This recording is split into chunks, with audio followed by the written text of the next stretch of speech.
Hello? Hello. Hey, How's it how's it going? going? Is your mouse working? It's now working, yeah. Sorry. So what's going on? Not much. Was watching Obama speak, but I kind of got bored, honestly. Yeah, so usually I'm not Even bored Ob by his speeches, but yeah, yeah, I don't know. even he's not doing it today, eh? I guess not. So what's new with you? Okay, just give me a minute. I'm gonna post in my Discord that I'm chatting Okay. with you for a little bit here. Okay. Just give me a minute. Gonna use that at everyone. Oh boy, that's fun. Actually, I have a new Twitter account now too. Don't tell anyone. Oh, really? Yeah, it's it's called Morbius Devo. Oh. I'm new. Do we know him? So Yes, this is SFO. you recently watched my three forms of fascism video a few weeks Yeah, ago, right? While I was still yeah. sick, and you were sick. I was sick. Yeah, I was Yeah. sick for a really long time. Yeah, it was a really good video. I really like that. Oh well, thank you. Yeah, I think it's interesting because whenever I talk to people on the left who are always mad at me about who I talk to about um for example, if I'm talking to like far right people, they never seem the people who criticize me on the left or even libs never seem to fully understand what they're criticizing. Like Oh they yeah. don't know the basics of that sphere, and then they think that they have the knowledge to like debate me on whether I should be talking to them or not. If they don't even know that it's not even called the alt right anymore, like this is Yeah. years old information. Like, and people are so like just out of touch. And they still think like Richard Spencer's around or something. He's still the Yeah, they think boogeyman from he's 2016. still relevant and stuff. No, I mean, look, he's still doing whatever. I don't know what the fuck he's doing, but he's doing something with his friend, but nobody listens to him anymore, you know? Yeah, yeah, So, yeah. Fuck. No, things have changed, since 2016. Since politics really blew up online, things have kind of gone through several waves. We had yeah. like the alt-right, they were doing their thing for a while, then BreadTube, but now BreadTube's kind of gone. Like, no one watches them anymore. Yeah. I don't They're, even yeah, I don't know what happened to BreadTube, but somebody called me a BreadTuber the other day and I don't know, it was I've heard weird. that a few times actually, yeah. Yeah. Well, there's a thing right now because the right also doesn't understand the left online either. So, Yeah. Sargon, Sargon and I were good friends. We talk every day. But Mhm. he has taken to calling everyone who's not as right wing as him a communist. Ah. And I'm just like, well, no. I've heard his logic, and I can explain his logic. And the logic is basically that the promises of liberalism always go ultimately unfulfilled by liberalism. So liberalism always degenerates into communism. So if you're a liberal, it's only a matter of time. That's Wow, his that logic, sounds like right? a mixed Vivian Wolf argument, honestly. But Yeah, like the opposite of one. Like, oh, liberals always turn into fascists because they always help fascists or something. yes, yeah. Yeah. And they both kind of think that of each other. I've noticed that. So if you were to actually search, like, hold on, let me just give me a second here. All right. If you search like the phrase "the promises of liberalism," right? You will see a lot. You'll find articles and and um and papers and all these things, basically about how the liberals promised out of the French Revolution. They promised liberty, equality, and fraternity. And the socialists believe they haven't actually brought any of those values into politics. But socialism will. Socialism promises more liberty and more equality and Does more it fraternity. though? Does socialism On paper, actually on paper. promise on paper? I don't even On know if on paper. paper it does, but okay. Yeah, so on paper, it's like, in reality, it does not. It cannot actually achieve Yeah. these things. But on paper, I mean, you hear this all the time, right? If you're talking to some breadtuber, they'll say, listen, you like democracy, right, Stardust? Well, we just want to expand democracy. We're expanding it into the workplace. So they're appealing to this idea that the promises of liberalism have failed. And so Sargon, who has read a lot of the far left stuff, he's like, oh, I guess they're correct. So if you're a liberal, you're always going to degenerate into a communist. So Sargon is now a conservative, and that's his logic for it. It's like, well, all right. Wow. So he and I'm still good friends with him, but he and we have like arguments all the time. I enjoy the arguments; they're fun because we can still be friends even though we disagree, right? Yeah. But he's off doing his Lotus Eaters thing, and it seems to be working out well for him. He's got a couple 100,000 subs. He's built a few new channels. Like he's doing okay. He has like an office and a staff of like a dozen people. Like he's doing that's all right. base. Yeah, good for him. Yeah. So he's still doing okay. Yeah. I expected well, I guess I understand his argument, but I guess I just would have expected some more nuance from him. But yeah.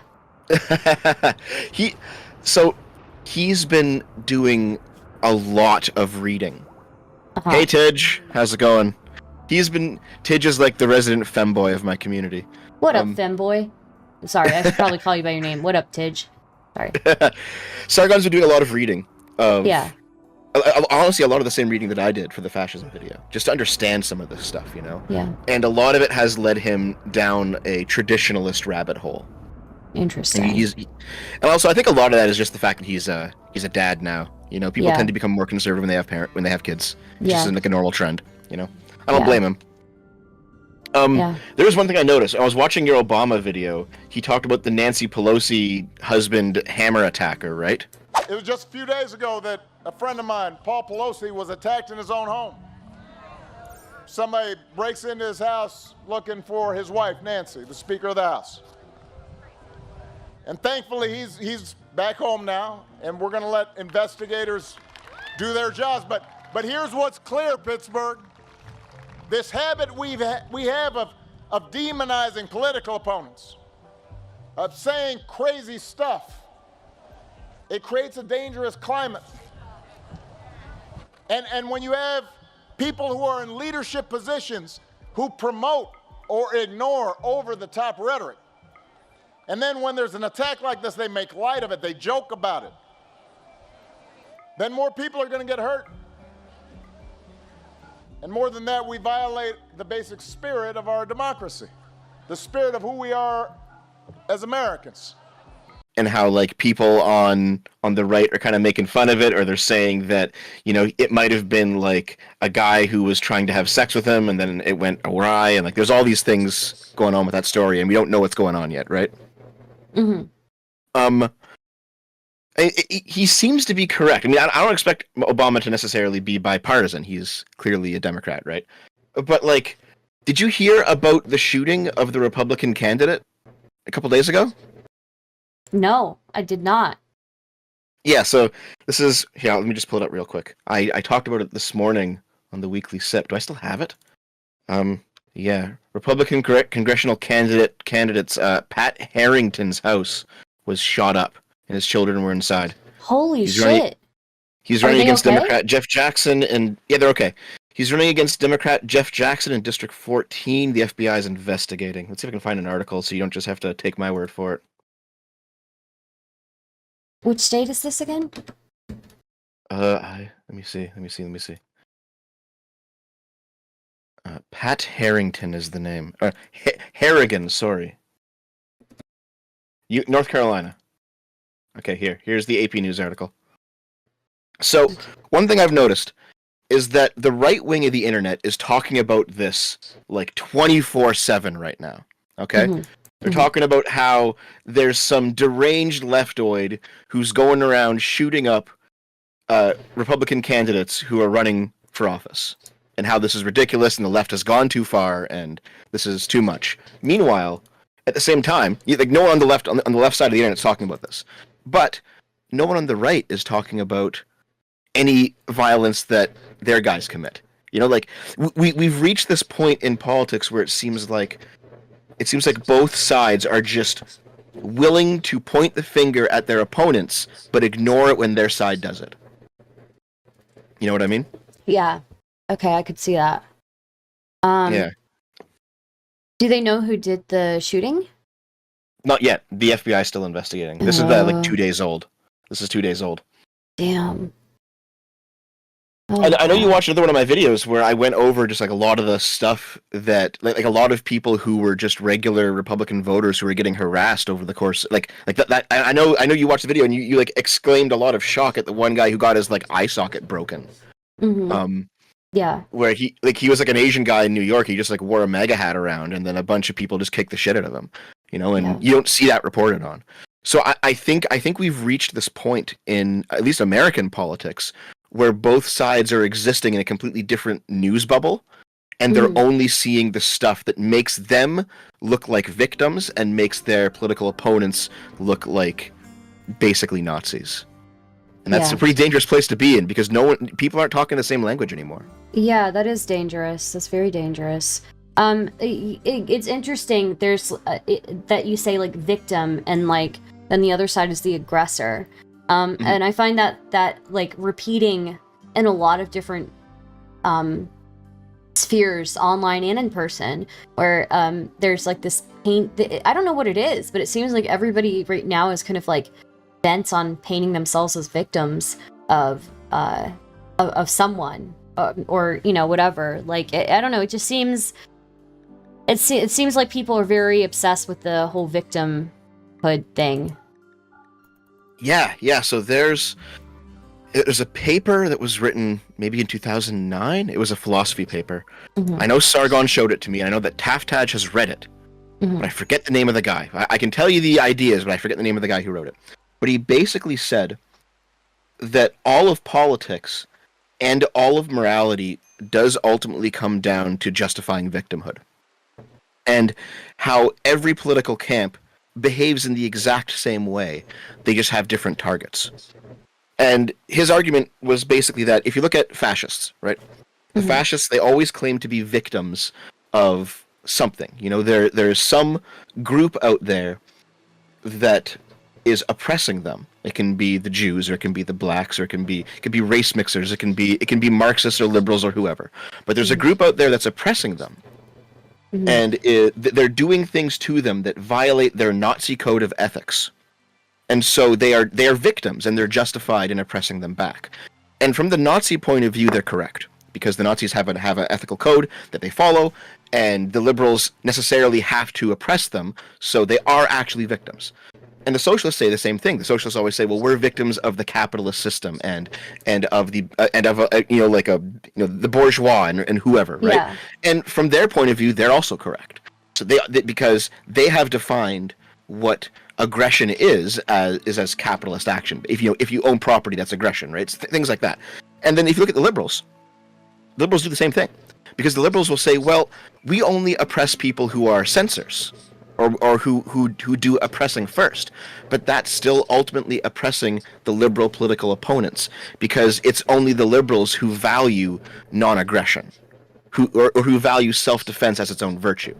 So, like, when people say there was a debate, it was Destiny versus a Muslim guy, like last year or something, and the Muslim guy basically said, "Well, the liberals are oppressing us."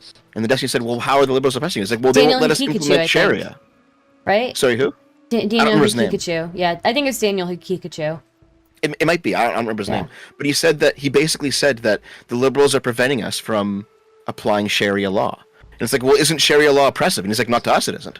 Because every political camp defines what constitutes aggression and what constitutes oppression in basically in their own favor. And so after they've created that normativity, they can then go after their political opponents for violating the normativity. So liberals and socialists and fascists, they all behave in the same way in the end. They just have different targets. And it really just boils down to, well, what targets do you think are morally acceptable to go after? And as soon as you realize that's what politics is, everything becomes very scary. You know what I mean? Yeah. Because now it's much harder to actually negotiate anything. And I think that's like the road that we've all gone down recently. Is that no one's negotiating anymore. No one's listening to each other anymore. Yeah. Yeah, no, it does. It seems like even like 10 years ago, politics used to be like way more bipartisan. I'm not really sure if it's like social media and algorithms that's made people more siloed or what. But I mean, Definitely part of that, yeah. I think Yeah, it's part of it. but I think there are some sacrifices that we do need to make, right? Like if liberalism is oppressive towards people who want to practice Sharia law, unfortunately, we are going by like what the majority wants here. The majority does not want Sharia law. The majority would not be okay with Sharia law. So I mean, at a certain point, we like, yeah, it may be oppressive in some sort of way to you, but I would say it is justified, I guess. Sure. But then all that means is that if you ever lose the majority, then you're automatically wrong, right? So for Yeah. example, if you go to a Muslim majority country and you're relying on that sentiment to basically guide your morality, well now suddenly it's moral to oppress gay people if you live in a Muslim majority country. So that also has its own pitfalls. That's why, you know, we were both, I know you were on the call and I was listening to the call Yeah. of over on Destiny's channel earlier about the whole like anti-democracy arc or whatever. Yeah. And like there's a decent argument. There's actually a few solid decent arguments to just strictly being anti-democracy. And I think like do you want to live in a country where the majority of people want to oppress you? Like that's a pretty good one right there, right? Like if you're gay living in Saudi Arabia, it is the democratic will of the people that you be thrown off the building. And it's like, well, that's no good.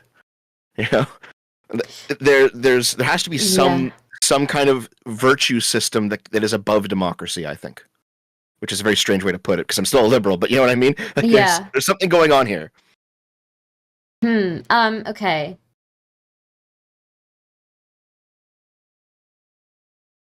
I mean, I don't know. I feel I guess what I would hope for if I were living in one of those countries is that over time, you know, culture would change, and that through the culture changing, people would enact change in their government and things like that. But yeah, if everybody, if I guess if a majority of the population occupies a place and it's like an actual democracy, and majority of that population believes in things that are going to be oppressive, very oppressive to specific groups, then I guess you have a point. And to be fair, that is the world we live in now. Yeah. You know, because we do oppress non-liberals in liberal countries. You know, we don't let the socialists, you know, have their violent revolution here. We have to oppress them. You know, someone's always getting oppressed. Yeah. That's just the nature Sure. of politics, right? Yeah, I guess so. Yeah, I guess I would just say it's justified, but then whether I would say it's justified that that they are getting oppressed in some sort of way, but if it were the opposite, like you're saying, in a different country where the majority wants to throw somebody off a building, I don't know that I would necessarily say that it's justified to throw them off the building, but I would just say it's justified for them to enact that because the majority voted that way, I guess. Maybe. I don't know. Yeah. Well, that's where we get to the part that, like, democracy can be just as oppressive as any kind of dictatorship in the end. Where it all depends on what the power is used for, right? So Sure, yeah, it can be. It can be, but I think there's less. I think there's more opportunities for it to not be oppressive, I guess. Oh, sure. Like here's the thing. Yeah. I'm still ultimately pro-democracy. I just know the anti-democracy argument very well. Like for example, the I don't know if you've made it public where you live. Are you in California or LA? I'm not. No. Okay, but you know about the urban sprawl problem there, right? How it's just like hundreds of miles of houses. Yeah. And it sucks. Yeah. Yeah. So that's a problem that's unique to democracy, actually. Because if you have you have a neighborhood where there's a bunch of small landowners, right? And well, what would be good for that neighborhood is if you build an apartment block. Because if you build an apartment block, those are going to be cheaper places to rent that poor people can go live in. And then now suddenly demand for all that housing goes way down. But and so now people can actually buy houses and own houses. And the middle class can actually have houses again like they could 50 years ago. But the problem with that is that that also means that the property values go down. And every single person who owns property in LA is never, ever, ever going to vote for a zoning reform that will allow giant apartment blocks to be built because it actually hurts their own bottom line. So this is Yeah. an instance where every single voter will always vote in their own interest, but that interest destroys society. And so like NIMBYism itself is a problem unique to democracy, right? It's the same thing with like prison reform. Nobody likes how American prisons are, but no one ever actually votes to change them. And no one ever wants a prison built in their backyard. No one ever wants prisoners to be released into their community, you know? So NIMBYism, like if you had let's say a benevolent philosopher king, he would just build the apartment block and he would just build the prison as the society needed it. Mm-hmm. You know, and I don't know. I feel like NIMBYism is one of those things that could be changed even through democracy. Like I think that there are enough people that it's plausible that there are enough people eventually who would want who would be willing to make that sacrifice in their home, like their property value going down, just to fix the problem of people not having enough places to live. Like, is that? I mean, maybe, but we haven't seen it yet, though. You know. I mean, there's a little bit of a movement, right? Like, there's a little bit of a movement kind of starting up around it. Maybe it might happen, but I don't know. Like, that's a tough one. I mean, another like if here, do you want the ultimate black pill? Sure. Okay. So, when Trump was refusing to concede the election, all right? Yeah. Who was it on the right that was actually standing up to Trump?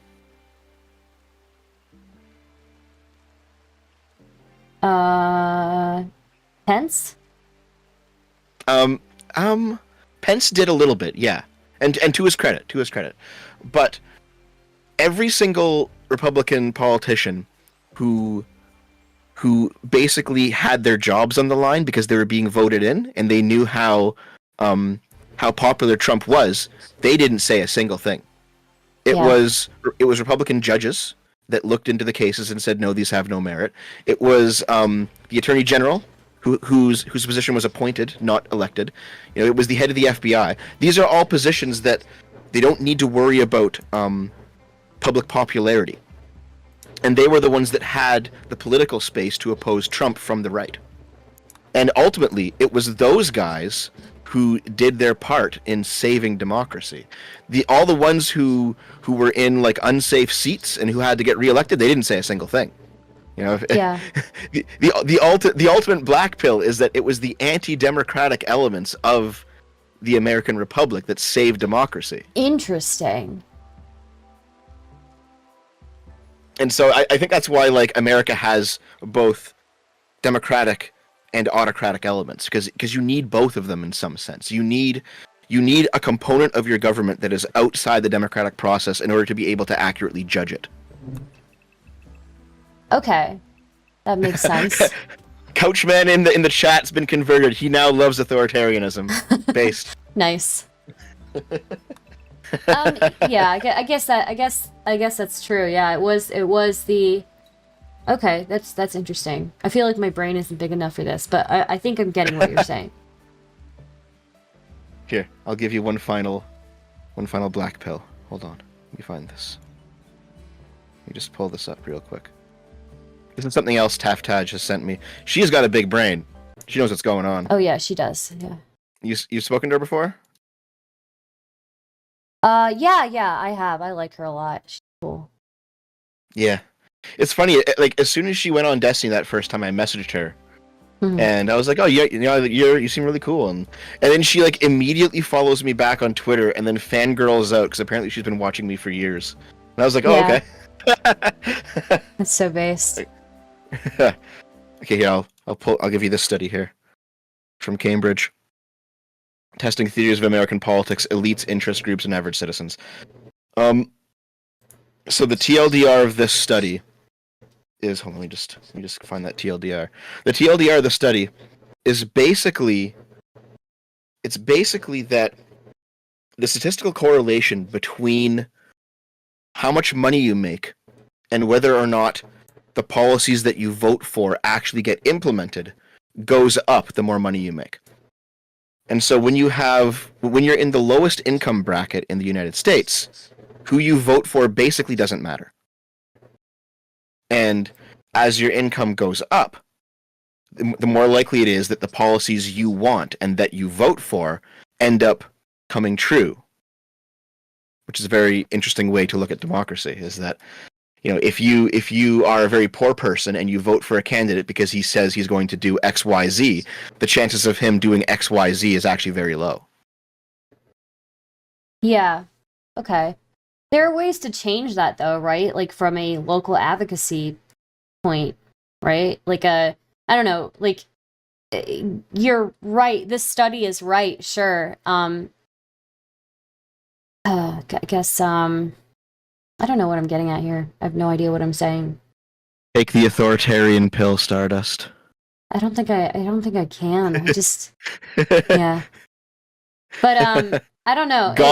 Become God Emperor Trump and/or Biden, whoever you want. It's got to be a God Emperor, though. I don't mind being a God Emperor, but I just feel like I still strongly believe in advocating for people to get out and vote because yeah, the less you vote, the less it really does matter, I guess. Like I don't know. I feel like it takes two to tango, right? Like you can't expect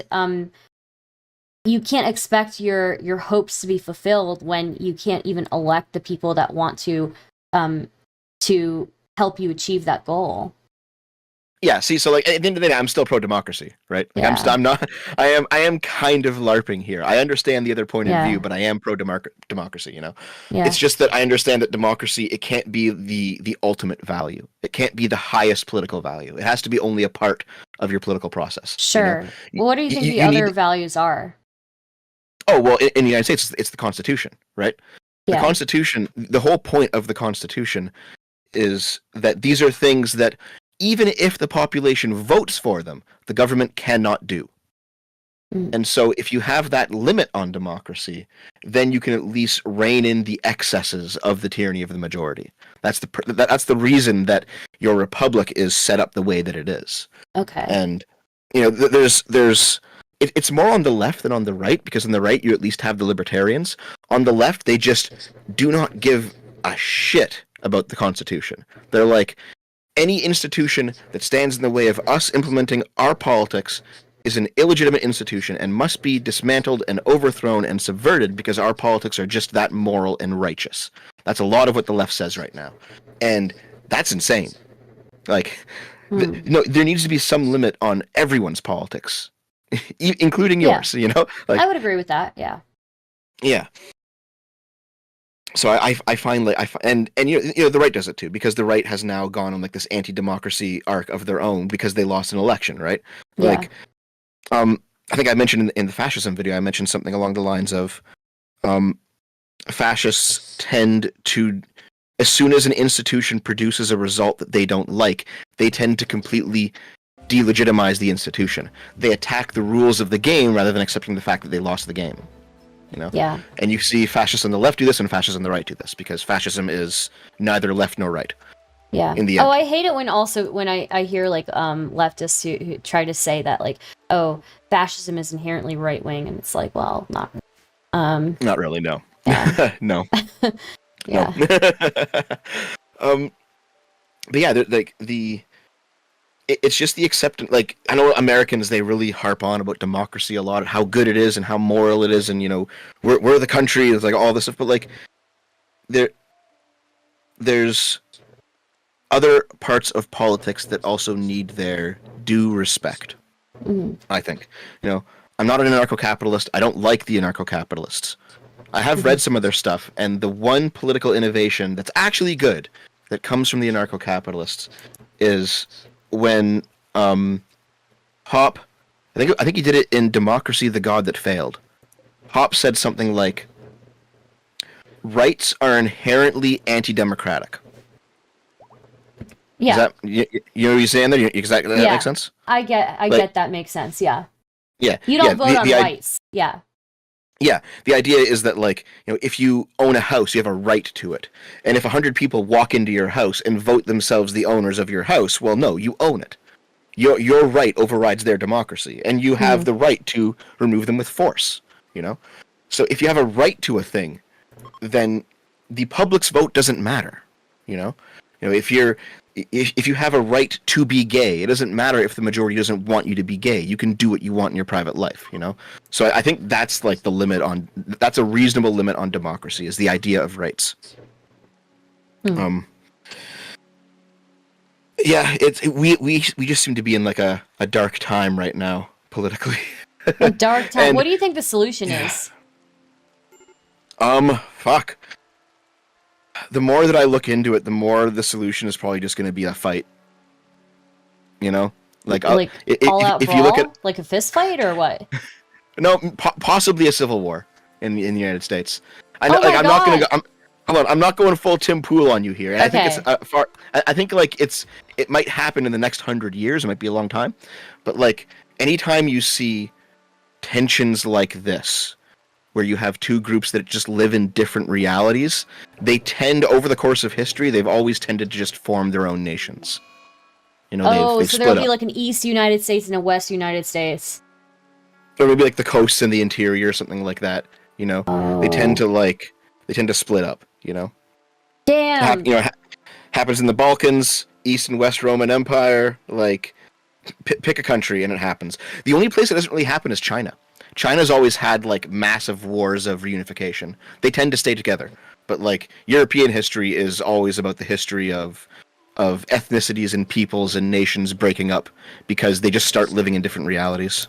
I wonder what that would look like. I wonder if it was like the coastal United States, and then there'd be like the I don't know, inside or whatever. I don't know what that would look like. I know. Do you watch What If Altist? I don't. What is that? What If Altist? He is primarily a history YouTuber, but he's Ooh. also got a big brain. Here, let me find. So he did a 2-part video series. Where is it?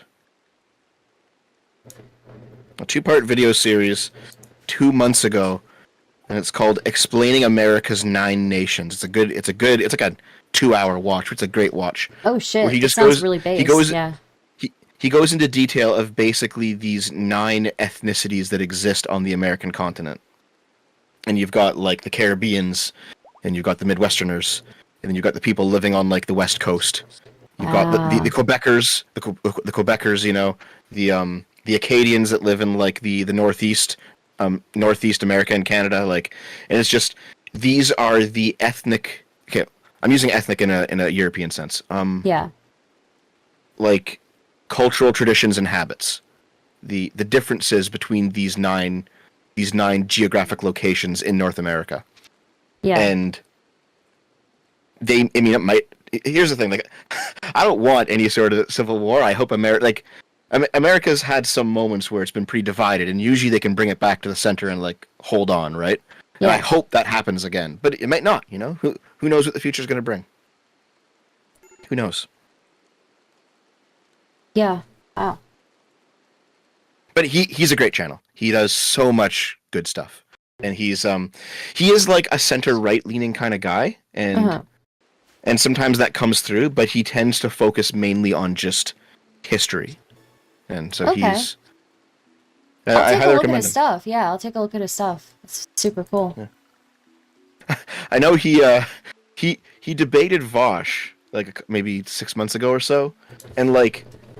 He would have absolutely dumpstered Vosh, but he has no charisma, and Vosh is all charisma. Yeah.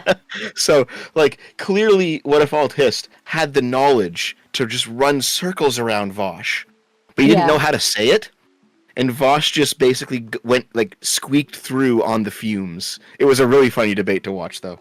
I Holy think fuck. it's interesting. I've noticed in these debates now that you can prepare a lot. You can know everything about a subject, but if you know how to kind of work the conversation, I feel like you can know next to nothing about a subject and still make the other person look like an idiot, basically.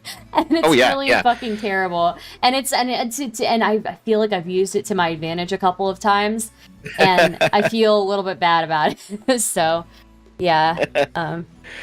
I know, like back in 2017, the alt right was learning that the hard way, because you had the Warski show, Warski Yeah. Live or whatever it was. Mhm. You had Tonka Saw's show and stuff, and they all just got by in charisma, and it worked for a while, but eventually, reality snaps back, Yeah. and they all fell apart because I know Destiny debated them a bunch, Sargon debated them a bunch, and they all just kind of crumbled, because eventually that stops working. Eventually, people kind of figure It it out does, eventually.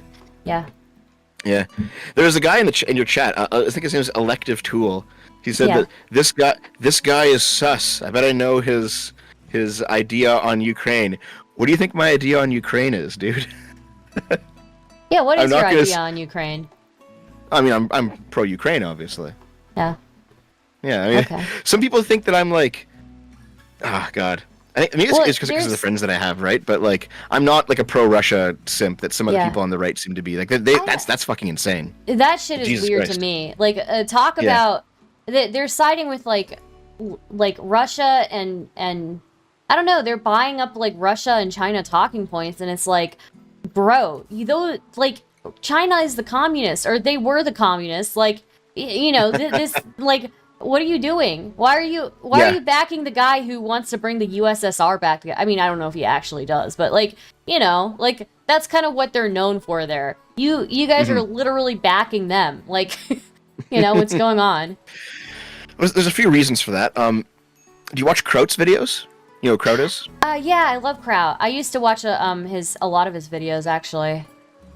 He just did a video on the political ideology of Putin's Russia.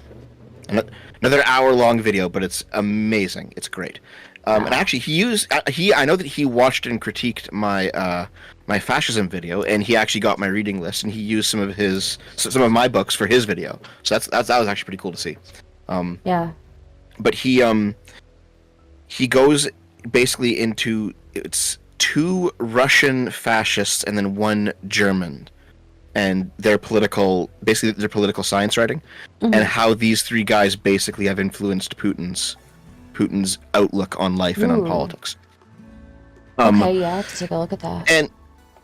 And basically, when you see like Western rightists that are simping for Russia and simping for Putin, their view is, some of it's going to be religious, because they see the West as this decadent global homo LGBTQ rainbow capitalist nightmare, and the only place that is pushing forward traditional values and Christian values is Russia and the Russian Orthodox Church. And so if this is the only Christianity we can get in politics, we'll take it. So some of them are siding with Russia for religious reasons. Some of them are siding with Russia because, so in this case, this is like the Paul Joseph Watsons. If you go over to his channel, he has a video he made in the past few months called like "The End of the Liberal World Order" or something like that. And what these guys believe when they say liberal world order, what they're talking about is like free trade, and just the idea that the neo-lib idea that like if you liberalize markets, it liberalizes politics, which to be fair has actually failed at this point.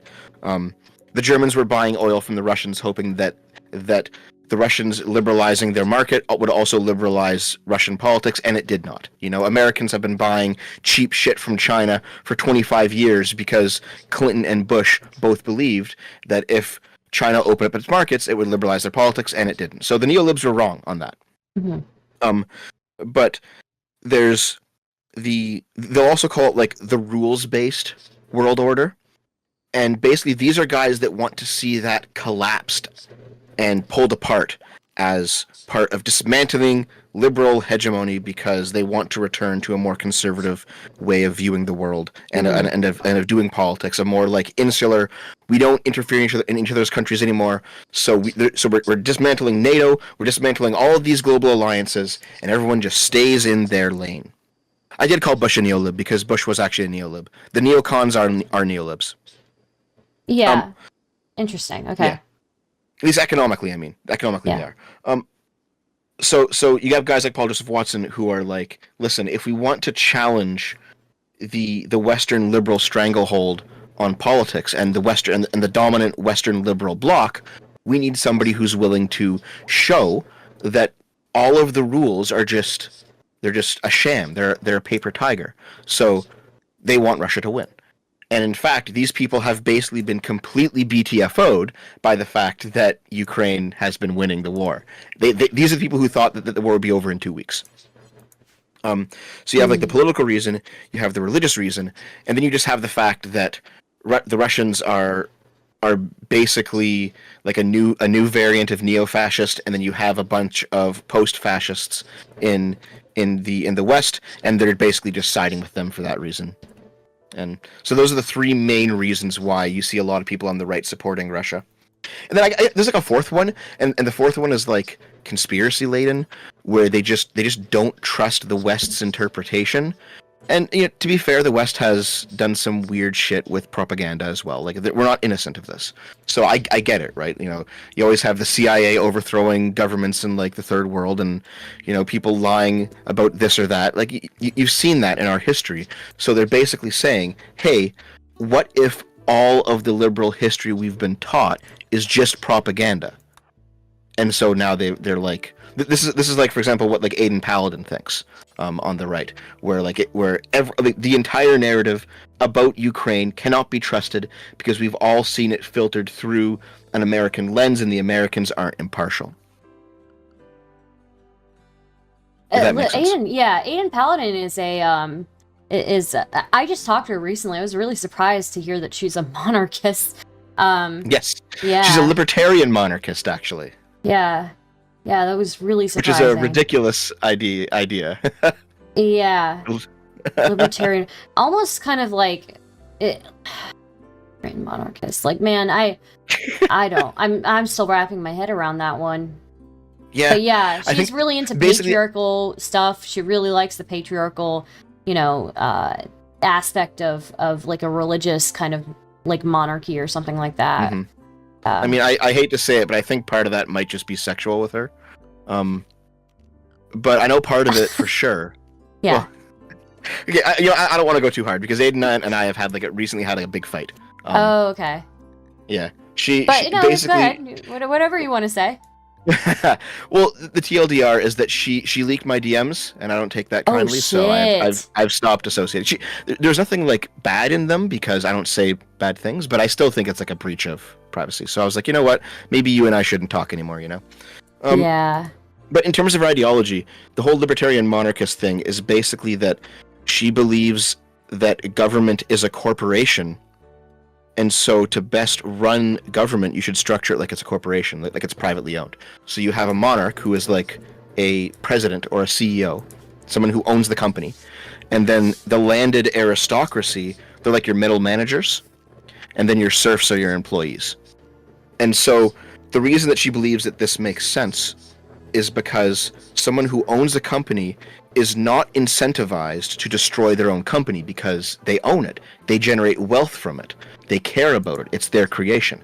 Meanwhile, an elected president can go into an office, fuck it up for 4 years. The next guy in line will pardon him for any of his crimes. Then he goes on to live a private life. He gets a book deal. He gets to go on TV, talk about how he did these great things for 4 years as he fucked your country up. And so, the American presidential system means that individual bad actors have no accountability if they come into power. But in the libertarian monarchist system, you are at least incentivized to maintain the social structure because you are enriching yourself through it.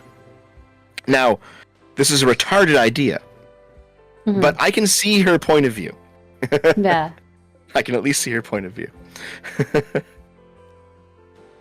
Oh, hey, Pangas. What's up, man? Hi, Pangas, I think Pangas watches me and Destiny, I think both of us. Oh, cool. So. Yeah. Yeah. I don't know how. Okay, yeah, I guess. Dude, I'm just trying. Sorry to... about ranting so much. No, it's cool. It's cool. I guess I don't know how you can have a libertarian monarchy with like a religious monarchy though. I just don't get it. I have to think about it some more. Also, sometimes. To be fair to her, she's come to religion recently and mainly out of her knowledge of psychology because she's very well educated on psychology. She has, I think, a master's degree in psych. Yeah. She knows her stuff for sure. Yeah. So I think a lot of her a lot of her recent religious experiences has been grounded in psychology. To be fair, that's how a lot of people nowadays are getting to religions, generally through psychology. You know, they're reaching some limits of their own mind and of their own. They're starting to think about like, oh well, why are we this way, and you know, why do we think like this, and why do we have these effects? You know. Yeah. I think a lot of them come to religion because psychology kind of leads them there. I don't fully understand it myself because I'm an atheist. Yeah, same. I need to look into this at some point. I've been reading some psychology. I took like intro to psych and then abnormal psych like 10 to 15 years ago. It's been a long time since I've been in school. Yeah. That's Hans Hop's take in a nutshell. Yeah, it is. Hans Hermann Hoppe, he's the ANCAP guy. Okay. Yeah, I don't know much about psychology. I guess one thing that I found interesting in the psych world or whatever, or like the pseudo psych world, is all of these like YouTube body language analyzers. Have you found that weird? Because I find that shit really weird. I actually don't know what you're talking about. Oh yeah, there are all these like YouTubers who are like body language analyzers, and they try to tell you everything about somebody based on like the body language that they display during an interview or something like that, and they'll like overanalyze it, and it's super cringe in my opinion. I mean, there's probably something to it. You can definitely see, like, oh, if you sit this way or you use your hands in this way, like, there's probably something there. But I can see how, like, all that stuff can also be faked if you're smart enough, right? So who actually knows? You know, Yeah. The issue is that I think when it comes to deception versus intuition, the perfect, I don't know, deceptionist will always beat the perfect intuitionist. In a lot of senses, because you can always fake a thing, and you can always fake it just as well as it can be real. When it comes to body language or how you speak, how you lie, you know. So I think I there's probably something there, but it's probably not anything that's universal, you know. And I'm sure a lot of it is just YouTube nonsense because there's so much YouTube nonsense out there. Yeah. Actually, that reminds me. When you were reacting to the my fascism video, I got to the part where I talked about the guy who said that socialists should have sex with children as a form of anti-fascism, and you kind of lost your mind a bit. Do you remember that bit? Yeah, I don't remember what I said there, but no, what happened? I recall, or what do you recall? I guess. So the just that you thought it was insane, and you were just like, you're incredulous. But basically the idea was you've got Wilhelm Reich, who wrote The Mass Psychology of Fascism. He was a socialist, also a German psychoanalyst, and his view was that sexual repression is what causes people to vote fascist. If they grow up in a sexually repressive society, if they themselves are sexually repressed, then they're going to, their politics will lean fascist. These are one of the people that weren't fascists that wrote about fascism, right? Yes. Okay. All right. Makes a lot of sense. Yeah. And so his view was, because he like wrote in like the prime age of Freud's. He was very Freudian, right? Oh, really? Okay. Yeah. So it was all about sex. It's always about sex with Freud. So he was basically talking about how if we, part of the socialist project has to be a loosening of traditional sexual morality to be more inclusive, and that will combat fascism. But then, and I mean, maybe there's something to that, maybe there's not, who knows, right? But then, continuing from his work was the Italian communist Mario Mieli, and he continued on by saying, oh yeah, so that guy was so correct that we should actually have sex with children, because if we have sex with children, it will create in them a form of sexuality that is so open that they can never become fascists. And he basically said that if you are a gay man, you must also be a pedophile for the good of the socialist project. I don't Which know. I is- feel like this dude was just trying to take advantage of like of what he can to do some sus shit. That's what I think, honestly. Yes, yeah, obviously, right? Yeah. Like he wrote this whole like 90-page manifesto on like the communist politics of Italy and how like and how in order to prevent fascism from ever coming to power again in Italy, you had to do certain things sexually with children. Like it was a whole big fucking thing. It was extremely ridiculous, some of the things that he wrote about. But holy fuck. The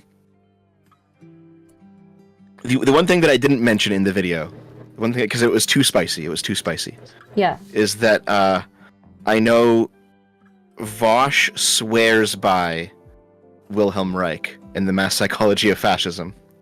And I don't know if he knows if Mario Miele like spun off from his work. Yeah. But you know that's just another point on the Vosh sus list. Somebody which is getting should longer warn and longer. Vosh. Somebody should tell him. Maybe you should like be like, "Yo, do you know about this? Like, I don't know if you want to be associated with this guy." Like, Well, to be know. fair, Vosh thinks I'm a fascist and he won't talk to me. So. oh really? Oh, okay. Yeah. I don't know what Vosh thinks about me anymore. I know that he liked talking to me at some point. And he would like pop into my streams pretty often, and he would like talk to me every now and then. But I don't know. I think I think because I'm like friendly with like pretty much everybody. I don't know. I think he's a little bit sus of me. So Yeah. I think the Destiny fault line went right through all you lefty tubers, and you and Rose Wrist and Econoboy and all these people have ended up on the Destiny side of the earthquake. You know. Yeah. Damn. I mean, To be fair, that Econoboy's sucks, also really but- smart. I've spoken to him too, Yeah. and he's actually a pretty smart guy. Econoboy Like, is so I- smart. Yeah, he is so smart. He and I went back and forth on about student loan debt forgiveness in the States. Mhm. And I said that it might be a good idea, but it's probably the wrong time to do it because it seems like it's a massive wealth transfer from the lower class to the middle class. Mhm. So maybe not a good idea right now because things are already pretty heated up in the American economy. What did you think of that policy? I think the way that they are doing it seems pretty effective. Like they're targeting specifically people who had Pell Grants, right? Those are going to be people who probably need that relief the most. So yes, it is like a massive transfer of wealth, I guess. But it's alleviating things for like the people who need it the most, and I think I'm kind of okay with that. But yeah. So my argument against it was that, you know, if the libertarians seem to correctly say that if you print money, you get inflation. Like there's a correlation there, you know. Yeah. Now there are some ways in which you can print money that won't cause inflation, but that's like responsible money printing, and sometimes the Fed is not so responsible. It always depends on what's going. There's a bunch of different factors here, right? So because, you know, for example, if you wanted to start a business, and if money and production are kind of like these two variables that you want to keep in line, if you print a bunch of money but don't increase production, you've just caused inflation. But if you print money and then give that money out in terms of grants to people who can now start businesses that wouldn't be able to start them, well, now they're more productive, so production actually goes up. So there's ways to print money that actually also increases production, so you don't actually get inflation out of printing money. It's possible. Just you have to be really responsible about it. But if you print money to forgive debt, what ends up happening is that you have a bunch of middle class people who hold the debt because they're the students who have gone to college, and a college degree means you're going to make more money than people who don't go to college, generally speaking. So you have this middle class group of students who get their debt forgiven, and you're printing money to do it. So the rich don't care because, one, the rich hold not wealth but assets, so they don't have like liquid money that's being devalued in their bank accounts. They have buildings and property and whatever. But even if they do, they don't care. They're rich. Like who cares if food prices go up, right? But for the poor, the absolute poorest of the poor, they might only have like 10, 20, $100 in their account or something. The guys living paycheck to paycheck. Well, now everything's more expensive for them. And so if you're printing money to give to the middle class, that seems to be siphoning meaningful wealth directly out of the lower class to do it. And in my opinion, it just seems to not have been the right time to do that policy, considering all the other stimulus Biden had done. You know, because there's only so much stimulus you can do at one point in time before it starts causing inflation. You know, and maybe they should have waited a bit.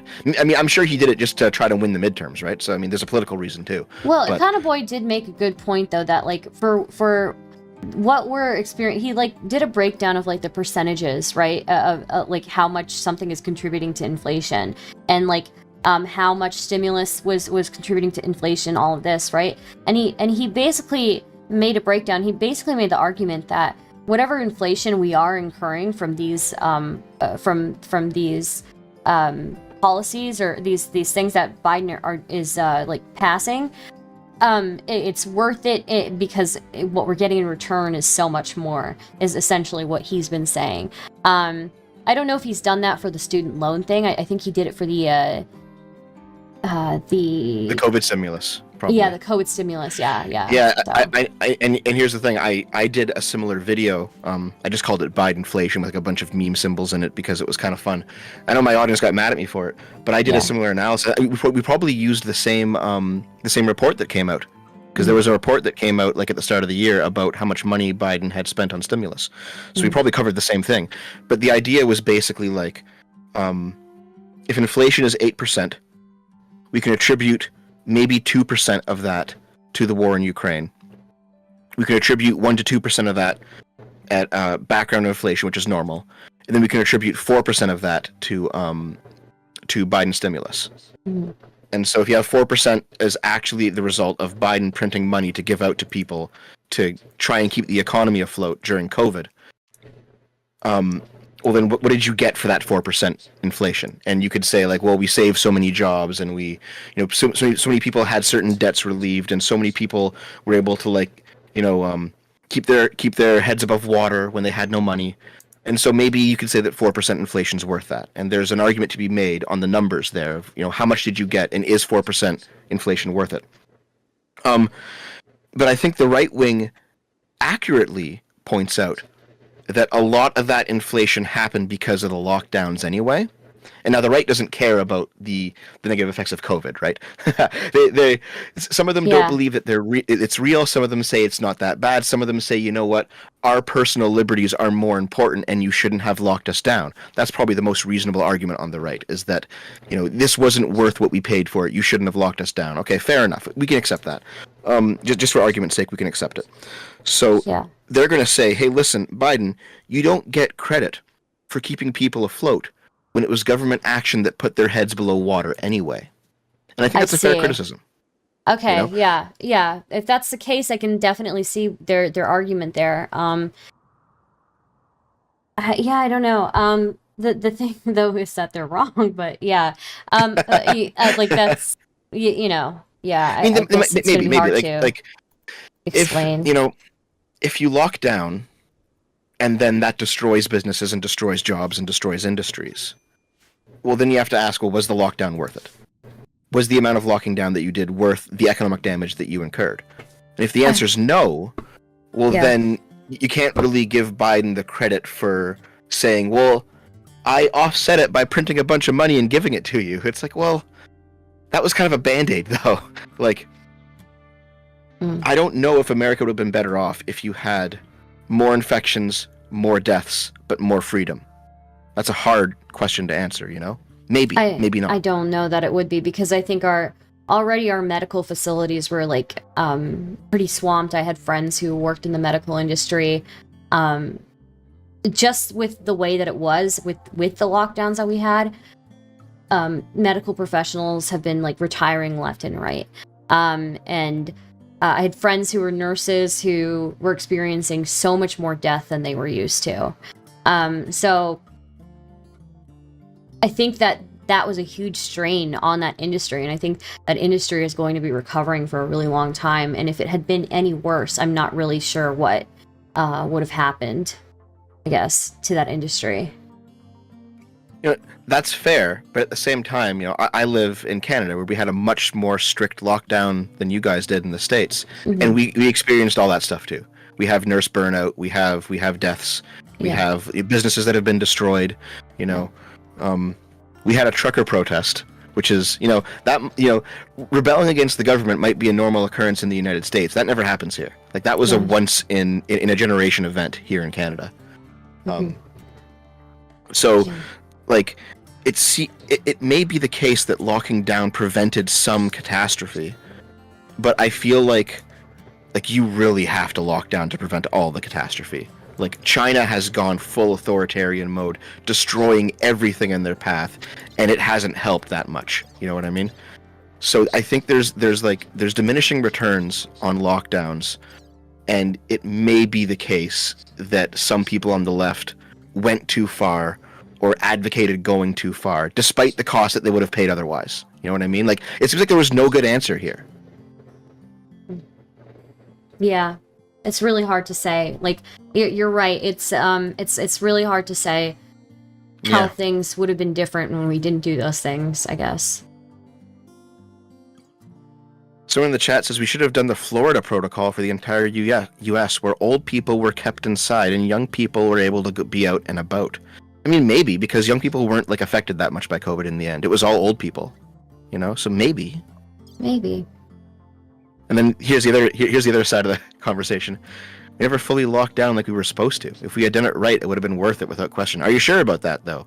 Because early in the pandemic, you saw, like, Chinese people being welded into their apartment blocks, and you had, like, soldiers on the street blasting, like, cleaners everywhere on the roads, and like, people getting arrested for going outside. Like, you want, like, a fully locked down where no one moves, no one goes to work, like, everything shuts down?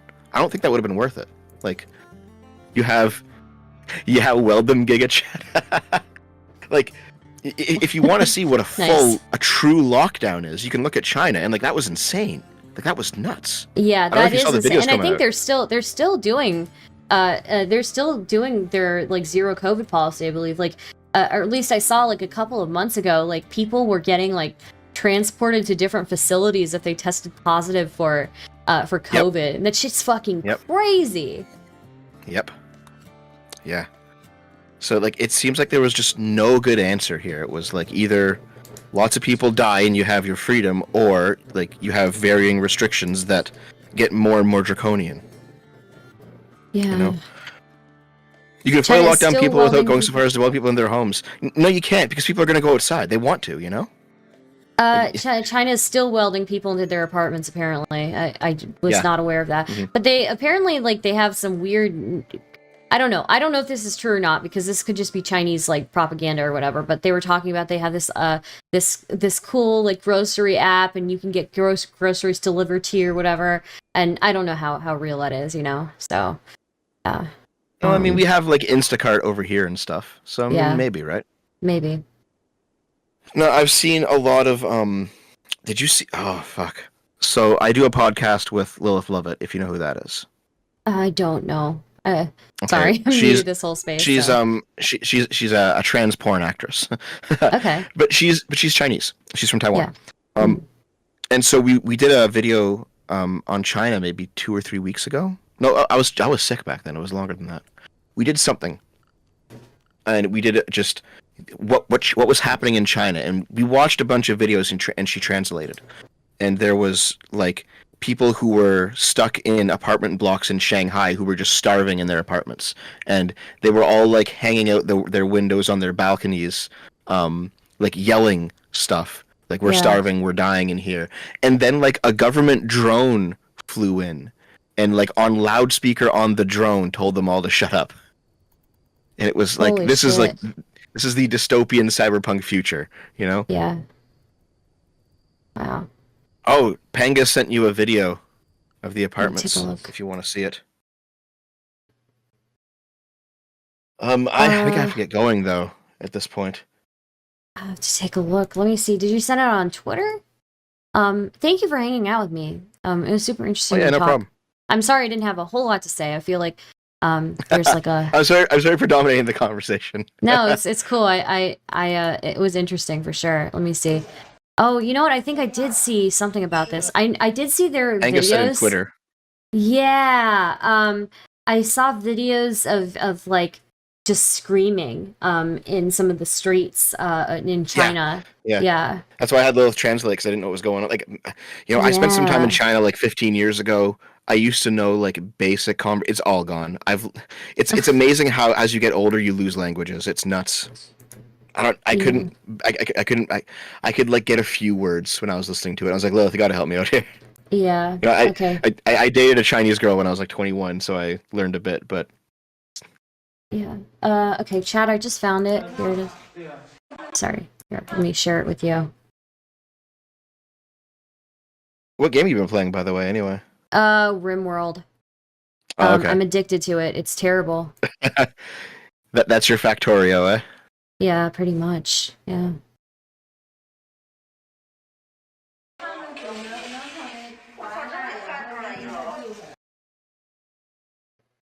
Oh, why did it freeze?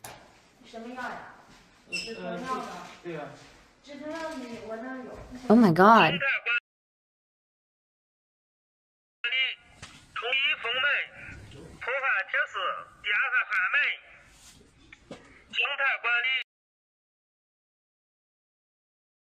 Why does this keep pausing? I don't know. But yeah, that's nuts.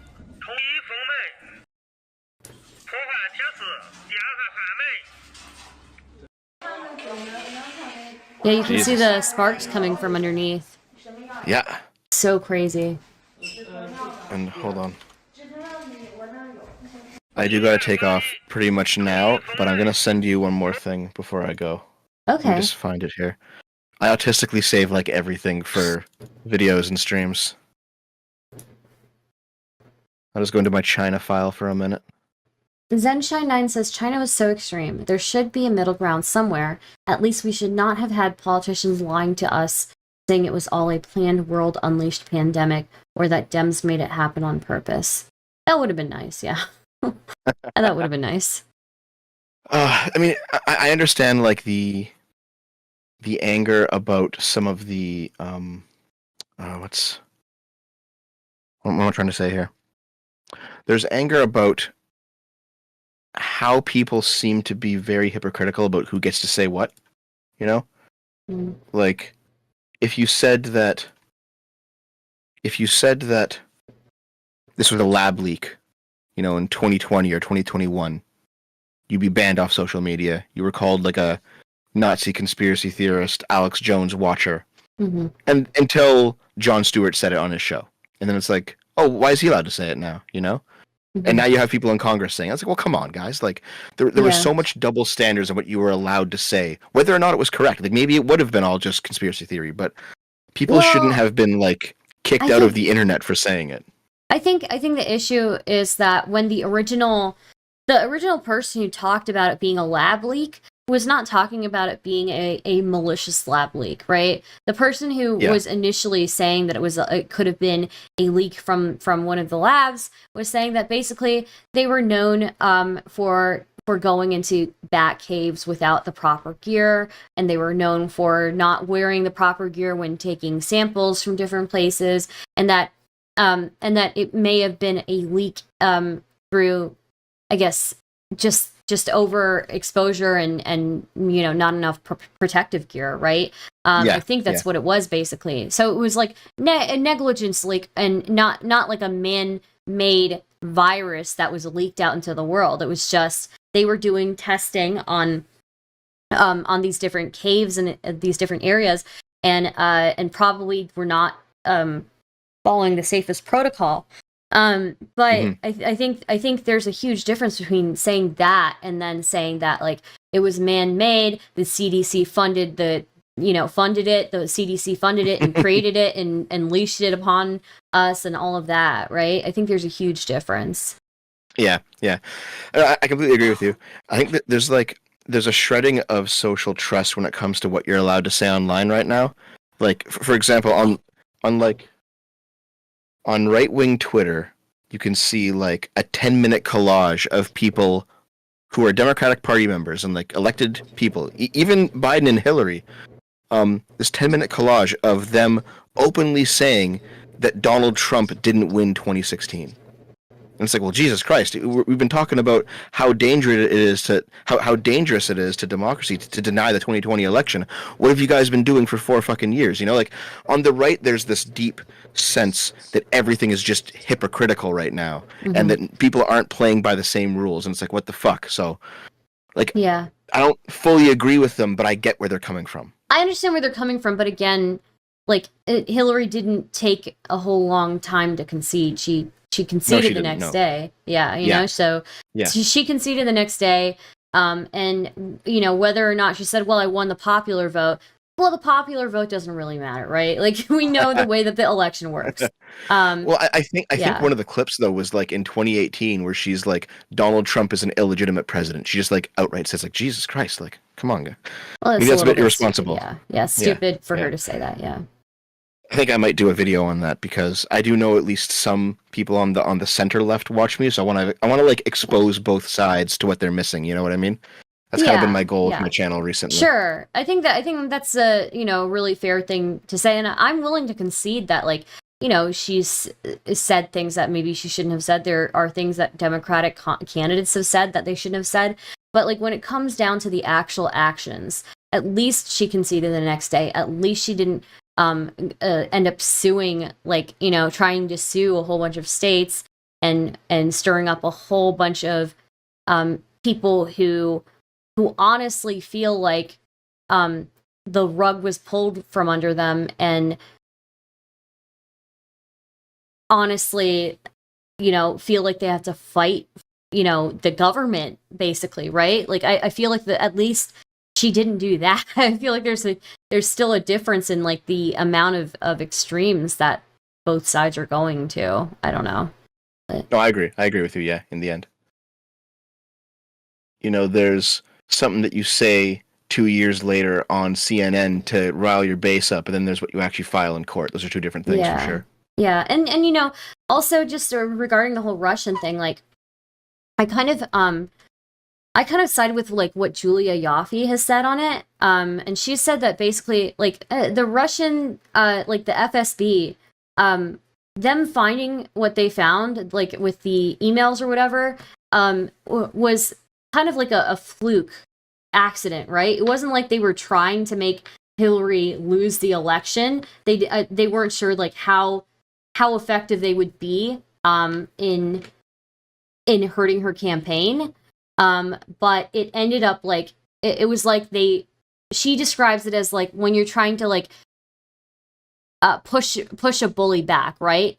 Or push a bully, and you're trying to like you're trying to show them who's, you know, that you're like you can push them around a little bit, but then you end up accidentally pushing them you know, a little bit the wrong way, and they end up like breaking their nose. You never meant to break their nose, right? Like they fall and they break their nose and there's blood everywhere. And she's like, it's kind of, she describes it kind of like that. Like they meant to kind of like just kind of shove Hillary a little bit, and they ended up pushing her and like her falling over and breaking her nose. So that's kind of like what the whole like email shit ended up being. So right, yeah.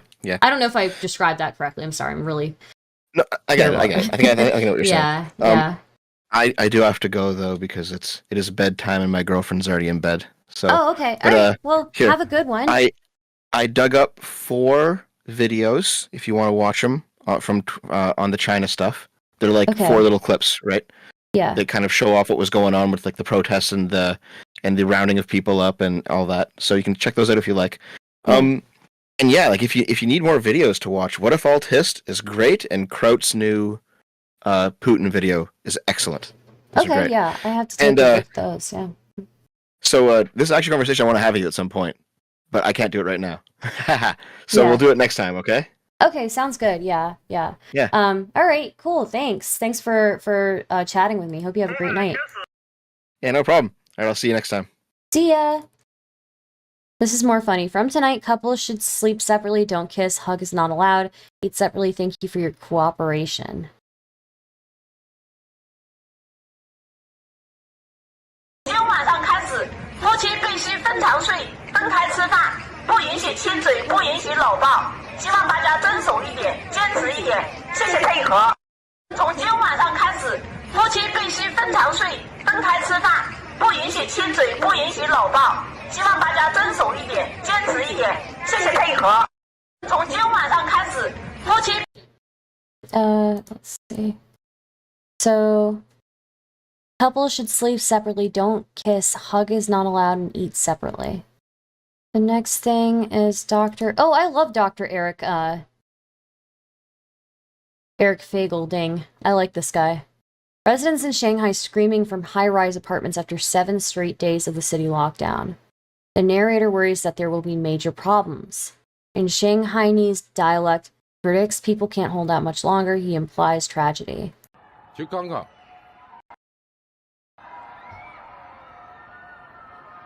这个是真的来叫啊！好了，总有2万人，所有人都在叫，要命了。This is from months ago. 5分钟前头，俺叫的没几个了，现在突然之间，所有人都叫了，要死！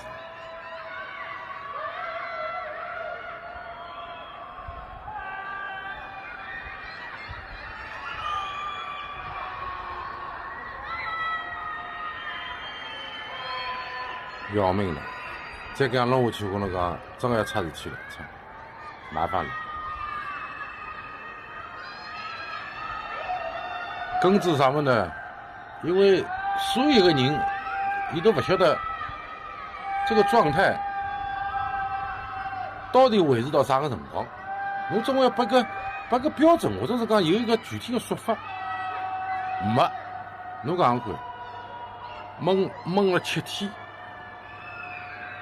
当然，屋里向啊，不能出门啊，不是说不能出小区啊。I wonder if like 这不行 a 的嘛， year 那弄 or a 下就 few 出 years 事 from now we're going to like see reports of stuff that happened that we didn't even know about.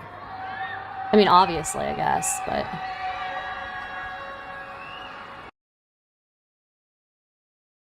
okay, but how do we know this wasn't just an a cappella death metal concert? I guess. A human rights catastrophe, the world should not be silent.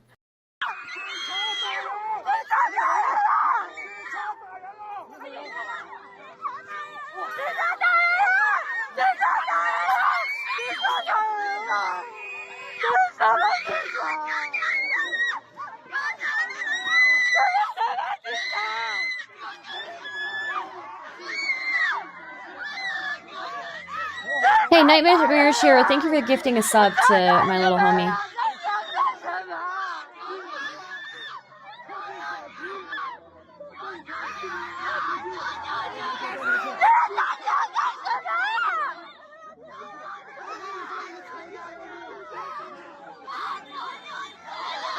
They have COVID police that arrest political dissidents because they are infected now.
on, SFO. Thanks for stopping by.